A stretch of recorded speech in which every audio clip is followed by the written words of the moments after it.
Oke, selamat pagi.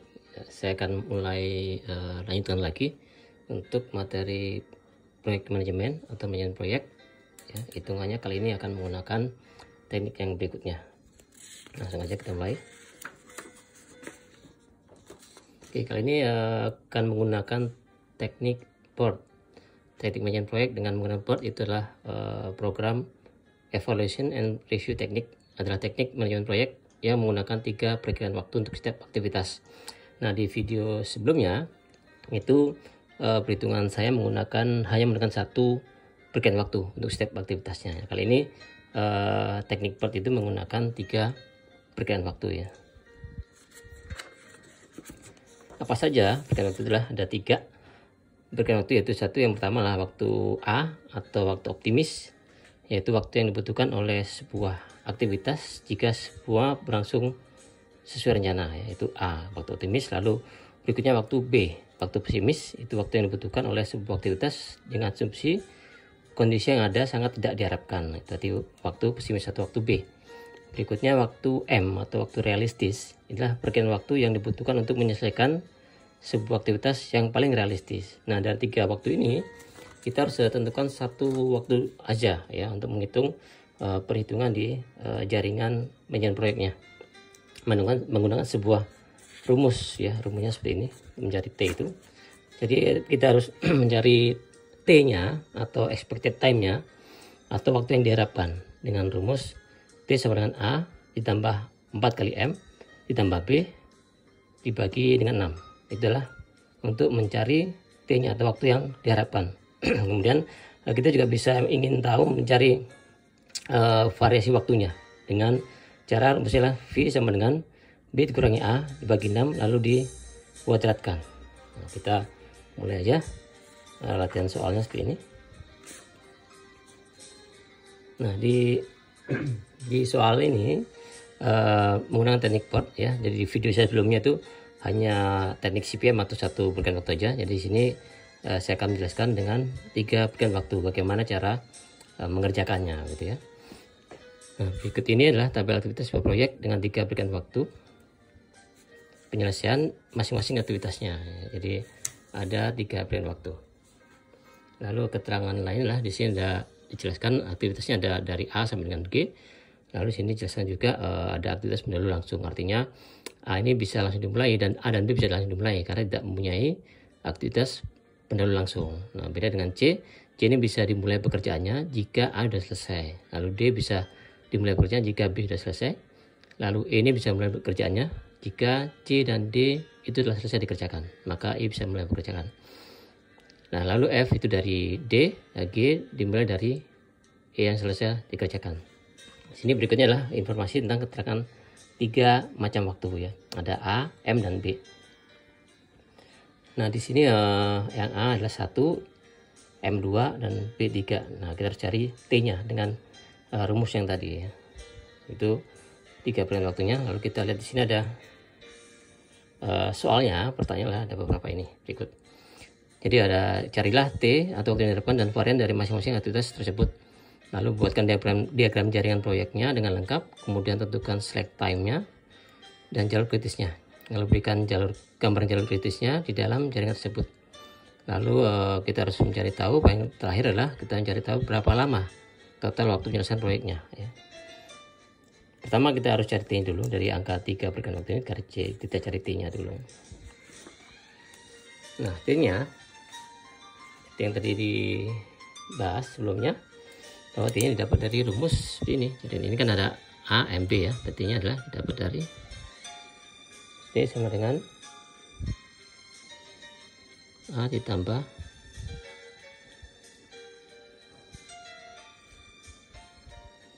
bagi 6 ya. Nah, kalau kita hitung berarti 1 ditambah 4 kali 2 lalu ditambah 3 dibagi 6 ya. Hasilnya adalah 2 di sini ya. Kita hitung 2. Lalu berikutnya adalah berarti A-nya adalah 1 ditambah 4 kali 3 tambah 5 ya. Bagi 6. Hasilnya adalah 3. Kalau V nya gimana? V nya sama, cari hitungan rumus yang tadi, yaitu B dikurangi A bagi dengan 6 ya, dikuadratkan. Hasilnya lah berarti B 3 dikurangi 1 lalu bagi 6 lalu dikuadratkan, hasilnya lah 0,1. Nah ini dan seterusnya. Jadi ini cara hitungnya, tapi untuk mempercepat maka saya sudah buatkan hitungannya. Hasilnya seperti ini. Hasilnya T adalah 2, lalu yang untuk yang A, yang B 3, yang C 5, dan seterusnya ya. Itu untuk hasil T-nya yang akan kita pakai dalam membuat diagram jaringan proyeknya. V-nya ini hanya untuk mengetahui varians waktunya. Jadi makin besar di sini angkanya, maka berarti varians waktunya terjadi di dalam 3 macam waktu itu, makin besar variasi waktunya. Kita bisa lihat di sini ya, paling kecil lah ini 0,11 dan yang G 0,11 juga. Nah dari sini kan kelihatan bahwa variasi waktunya paling kecil. Untuk yang paling besar sini D dan E dari 7, 8, 12, berarti variasi waktunya dia cukup besar sini ya, itu. Nah yang kita gunakan untuk masuk ke step berikutnya T-nya dulu. T ini kita gunakan membuat jaringan proyeknya ya, jadi seperti ini.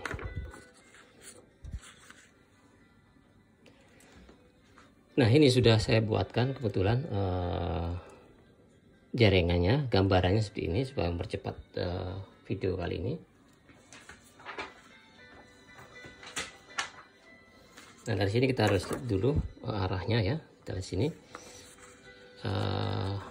A dan B itu tidak punya pendahulu langsung, jadi kita bisa tulis di sini. Maka karena dua aktivitas ini dimulai tanpa ada aktivitas langsung, kita harus membuat namanya lingkaran untuk yang dummy-nya, yaitu mulai dengan start ya, atau mulai. Start mulai ini nilainya adalah 0 ya. Kemudian berikutnya kita lihat di sini A dan B, jadi plus A di sini A. Oke. Lalu berikutnya ini berarti dari sini ke sini ya.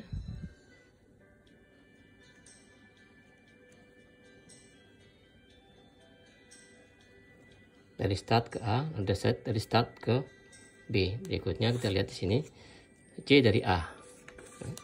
Kita C dari A, ini adalah C di sini.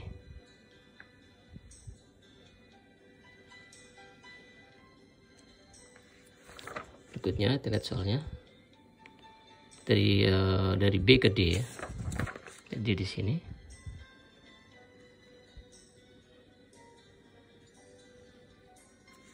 Berikutnya adalah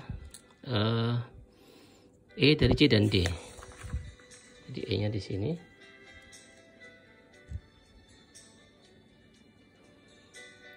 Dari sini ya, ini ke sini. Dari C dan D berarti ini ya.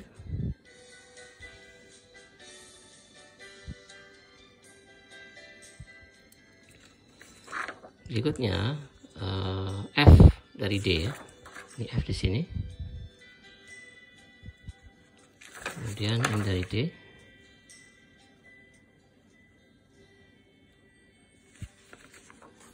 Berikutnya lah G. G ini dari E ya, G dari E. Jadi di sini G.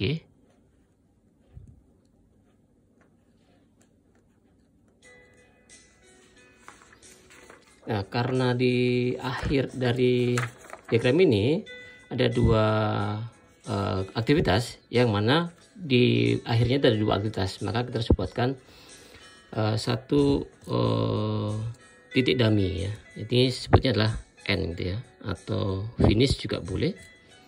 Nah ini harus berakhir di satu titik ya. Ya kita buatkan titik dummy-nya, namanya titik N atau titik finish juga boleh, dengan nilai 0 ya. Nah sampai sini kita sekarang masukkan T-nya, hasil perhitungan tadi ya. Di ini kan diketahui 3 macam angka. Nah, kita harus hitung T-nya sudah dihitung di sini. T-nya ini kita masukkan ke dalam setiap titik ini ya. A diketahui tadi A adalah 2. Kita masukkan di sini 2. lalu B nya adalah 3,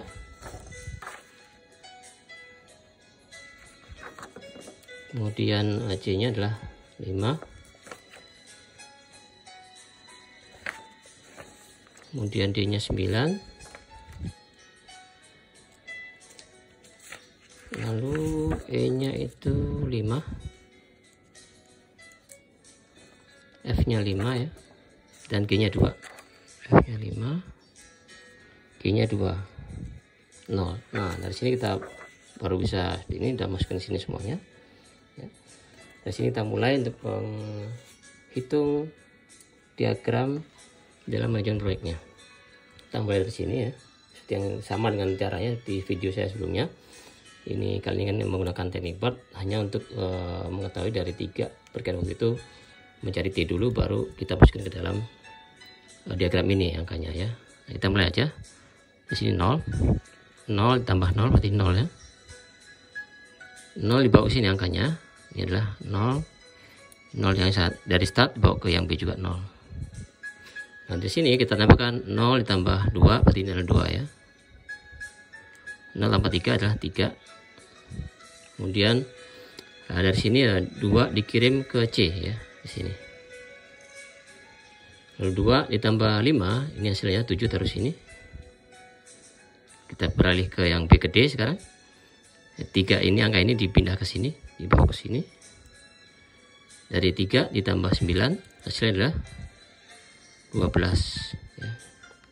Nah dari sini yang perlu diperhatikan adalah ketika satu titik di E ini misalkan ya, ditemukan dia ada berasal dari 2 titik C dan D, maka karena ini adalah namanya dari kiri ke kanan, itu sebutnya forward pass. Ini dicari yang lebih besar di antara keduanya.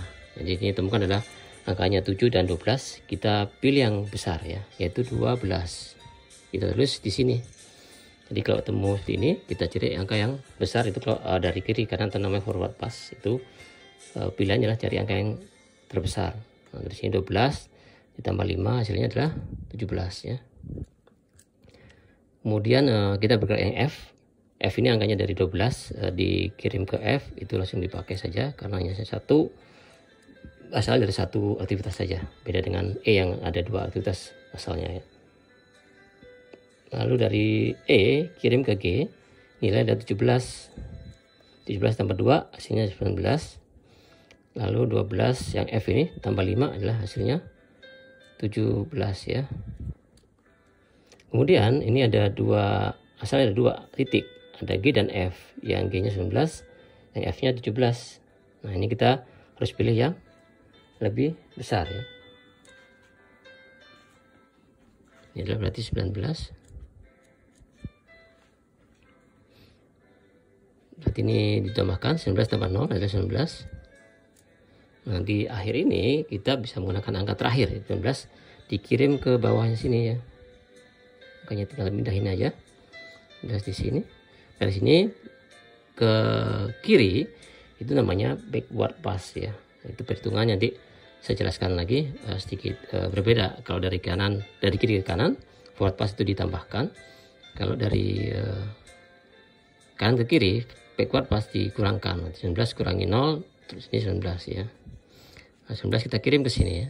19 ini kita kirim ke sini. Lalu dari sini kita kurangkan 19 kurangi 2 adalah 17 ya. Di sini kita kurangkan dari 19 dikurangi 5 adalah 14 ya. Lalu kita bergerak ke sini, 17 dikirim ke sini. 17 dikurangi 5, 12. Kita kemudian pindah ke F ke D adalah dari sini, karena D itu berasal dari 2 titik ya. Maka karena ini adalah backward pass dari kanan ke kiri, kita dari 2 angka pilihan ini kita pilih yang paling rendah ya, dari kedua. Nah, jadi dari 14 atau 12 rendahnya adalah 12, maka kita pilih yang 12. Kita ambil dan taruh di sini. 12 dikurangi 9 adalah 3 ya. Oke, kita lalu bergeser ke C aja dulu. 12 kita kirim ke sini. Ini 12. 12 kurangi 5 adalah 7 ya. Dan yang C kita geser ke sini 7 kurang 2 adalah 5 ya. Kemudian berikutnya adalah 3 ini kita geser ke sini 3 kurang 3 0 ya. Nah dari sini start kita nemukan ada 2 asal titik ya. Di sini ada 5 dan ada 0 yang harus dikirim ke sini. Dari 2 pilihan angka ini kita pilih yang terkecil ya, berarti 5 dan 0 kita pilih yang 0 di sini. 0 kurang 0 ya 0. Nah sampai sini udah selesai jaringannya seperti ini ya, jaringan seperti ini. Setelah itu kita harus menghitung namanya select time dan jalur kritisnya. Caranya saya jelaskan lagi. Jadi di video sebelumnya sudah saya jelaskan sebentar bahwa mencari select time seperti ini ya. Select time dapat dari LS dikurangi ES atau LF dikurangi EF ya. LS yang mana, LF yang mana itu kita bisa dari gambar sini. Jadi kalau kita mencari select time berarti bisa juga dapat dari angka ini dikurangi angka ini atau angka ini dikurangi angka gini. Jadi itu untuk mendapatkan select time-nya ya. Oke, kita lanjut langsung. Oke, balik ke diagram ini. Jadi select time-nya untuk yang A ya. A ini didapat dari 7 kurang 2 atau 5 kurangi 0. Hasilnya adalah select time-nya 5 ya. Lalu yang B. Yang B 3 kurang 3 atau 0 kurang 0. Jadi hasilnya adalah select time-nya 0 yang B. Yang C 12 kurangi 7 atau 7 kurangi 2. Berarti hasilnya adalah 5 ya. Yang D 12 kurang 12 atau 3 kurangi 3 hasilnya adalah 0. Yang E 17 kurang 17 atau 17 kurang 12 itu select time-nya adalah 0 ya.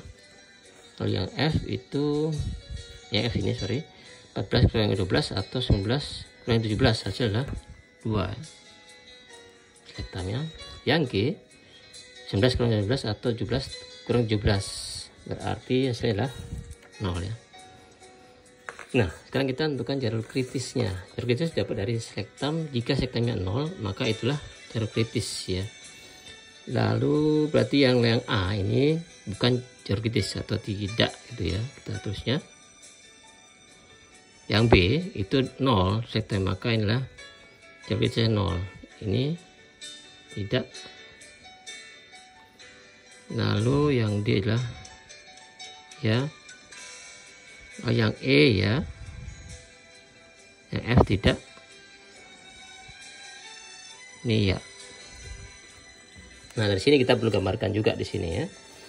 Mana yang jalur kritis. Untuk menggambarkan ini kita juga bisa berikan penebalan pada setiap garisnya ya. Atau kita kasih warna yang berbeda untuk setiap garisnya. Nah di sini kan kita bisa juga gambarkan seperti ini. Kita lihat di sini. Saya coba kasih warna yang berbeda untuk jalur kritisnya. Jadi A bukan jalur kritis, B jalur kritis. Berarti kita gambarin seperti ini ya.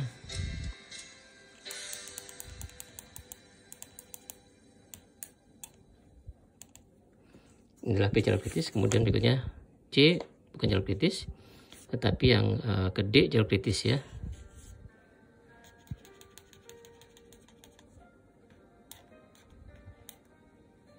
Ini ya. Lalu berikutnya adalah yang E jalur kritis seperti ke sini. Ini adalah jalur kritis. Coba gambarkan sini.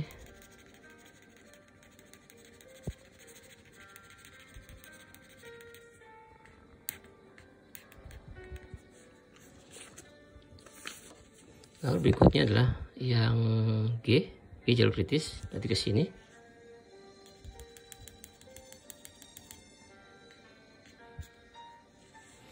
Nanti G kan harus ke yang terakhir N ya, nanti ke sini. Nah, dari sini kita bisa lihat inilah tampilan jalur kritisnya ya.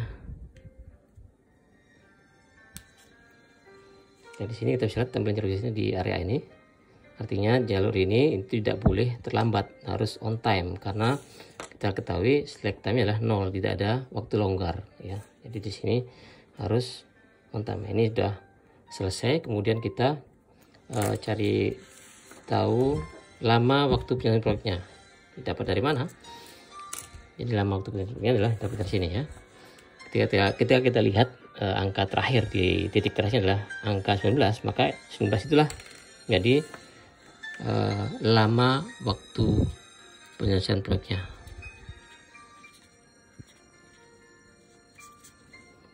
Nah, seperti ini ya pembacaan. Jadi inilah lama waktu penyelesaian proyeknya 16 minggu. Siapanya seperti ini ya. Ini sudah selesai berarti.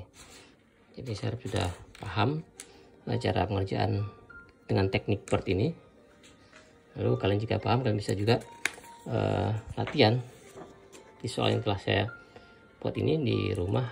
Kalian bisa coba, jika kalian sudah paham, kalian bisa coba latihan yang soal sederhana ini. Ini juga menggunakan 3 macam waktu aktivitas atau 3 waktu penyelesaian ya. Jadi harus cari T-nya dulu, baru dilakukan selanjutnya seperti yang telah saya ajarkan barusan ya. Nah, sampai sini udah selesai.